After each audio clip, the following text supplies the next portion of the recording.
Good morning. I know that I may not have right on here because I'm extremely late and I'm learning how to use live. I've never gone live before, so it's something new for me. Now, I came on here because I'm doing a Bible plan. I think because I go on TikTok and I give a summary of what I've read, I thought I would do it on YouTube as well. Although I don't have a lot of people that watch on YouTube, I'm still going to do it. Maybe somebody can get it, and it's a little bit easier for me to go on live than it is to do it another way. So today we were in Genesis. Hold on. I was a little behind on my Bible plan. I missed 2 days, so I didn't get to read it. I read it Sunday, but I didn't write down my notes on Sunday. And then I did not read on Monday, which I'm sorry. Then I have to read my one for today, which I will do probably during that time when my kids take a nap. But we were in Genesis 23. Genesis 23, I will go over first. It's talking about Sarah's death and her burial. Okay. Let's see if my iPad will work today. Sarah died, and that's really that's all that's in 23. Sarah died. Abraham is really sad because he's still living. Sarah died at 127 years old. Now I think about that and I'm like, ooh, poor Isaac, right? Ishmael Isaac, because he was in what had to be like maybe his 40s, if that, when his mom passed away. So he didn't get a lot of time with his mom. To me, that's how I felt. But he got the important parts. And I say the important parts because you have to train a child up. You need your mother for certain things, just like you need your father for certain things. So I feel like that was important that she was there for those times. Okay. Now, Abraham was in a foreign place. He asked Ephraim, could he bury his wife in a place called Macapela, which is actually Hebron right now. He asked, can he have a burial spot there? Everybody to me was very empathetic in that moment and was telling him, whatever you need, you can go ahead and do that. I'm sorry, my phone is ringing. Whatever you need, you can go ahead and do that. Okay. So then that's what happened. He paid 400 shekels, silver shekels for that. And the other thing that was important, we were in Luke 13, 1 through 17. Okay. The people were telling Jesus about how Pilate was taking the people from Galilee, and he was basically, I believe, mingling them with their blood. So I feel like he was killing them with their blood, with their sacrifices. Okay. Jesus then tells them, okay, y'all think this happened because the people were worse than any other person that sins. And I'm pretty sure the people was looking crazy like, what you mean? Like, just because this happened to them don't make them any worse than y'all. The worst problem, and actually in that chapter before that, I believe I read that Jesus was telling them, don't be scared of people. There's no need for you to be afraid of people. All they can do is kill you. That would scare somebody if you think about that. Kill me. I want to live. But he said the real thing you should be scared of is God. Because not only can he take your life, but he also can send you to hell. You know what I'm saying? All these things are very, very serious. Y'all also worried about the wrong thing, but y'all need to be worried about this afterlife. This life right here is temporary. You don't know when it's going to end. You don't know when it's going to begin. But you need to be worried about when you're not here, when your eyes are closed and they no longer are able to open. That's what you need to worry about. And then he gives a parable of a fig tree. The fig tree is a man plants a fig tree. The fig tree is there 3 years and blooms nothing. He asked his gardener, hey, go ahead, cut this tree down. This tree ain't doing nothing for me. It's taking up space. The gardener says, give it 1 more year. Let me do some things to it. Let me baby it. Let me do this. Let me do that.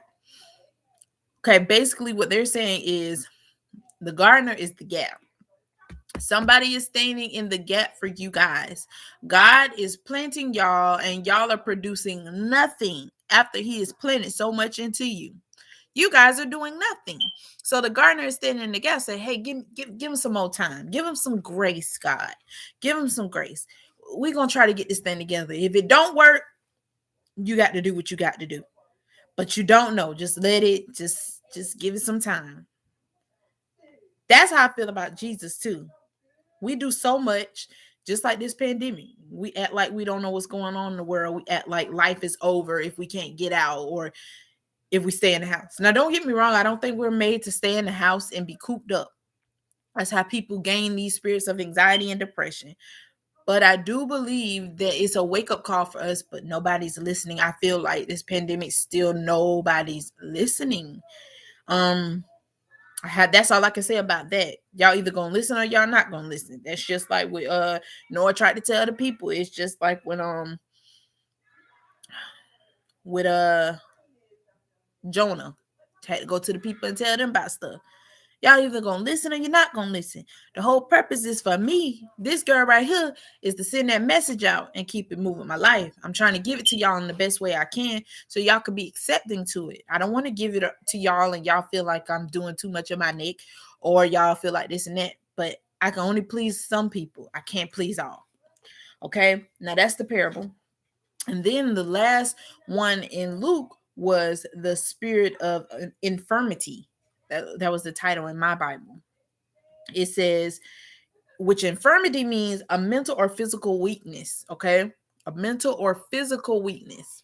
So basically, any kind of disease or what an immunodepressant situation.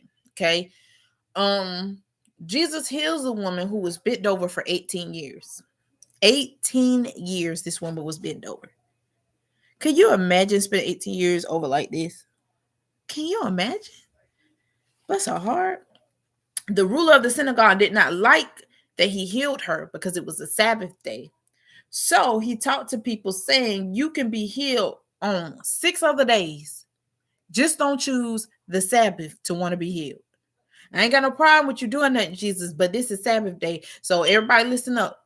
Y'all gonna have to come back on another day. I don't care how long y'all been bent over. I don't care how many issues of blood y'all have.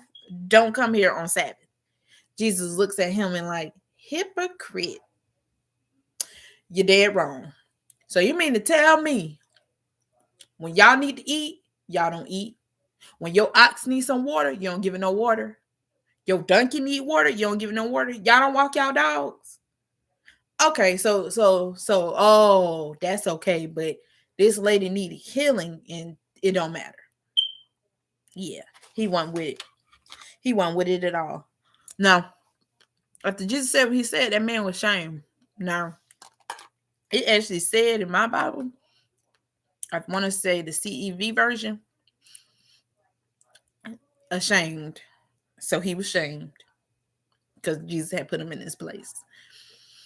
So that's what happened.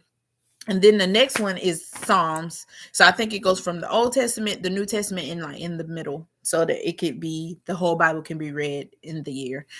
And it says, "Oh Lord, how long will you forget me? Forever? How long will you look the other way? How long must I struggle with anguish in my soul, with sorrow in my heart every day? How long will my enemy have the upper hand? Turn and answer me, O Lord, my God. Restore the sparkle to my eyes, or I will die. Don't let my enemies gloat, saying, we have defeated him. Don't let them rejoice at my downfall, but I trust in your unfailing love. I will rejoice because you have rescued me, and I was saying to the Lord because he is good to me." That's David. I think David was scared of Saul at this time. He just didn't understand. Oh, why are you letting this happen to me? I'm scared. But we all know how that story ends. David prevailed because God is always on our side. Always believe that, even when it seems like all the odds are against you, God is always on your side, and you don't want nothing more but God on your side. Everybody else can really just, it not matter. Just to be honest with you, it doesn't matter because God is the only one that matters. He created all of us. He created the enemy. So you don't think he can handle that? Sure he can. So that's really what this is all about. That's all I have for today. I try not to be on here long. People attention span, including myself, doesn't work so well. So y'all have a blessed day. See ya.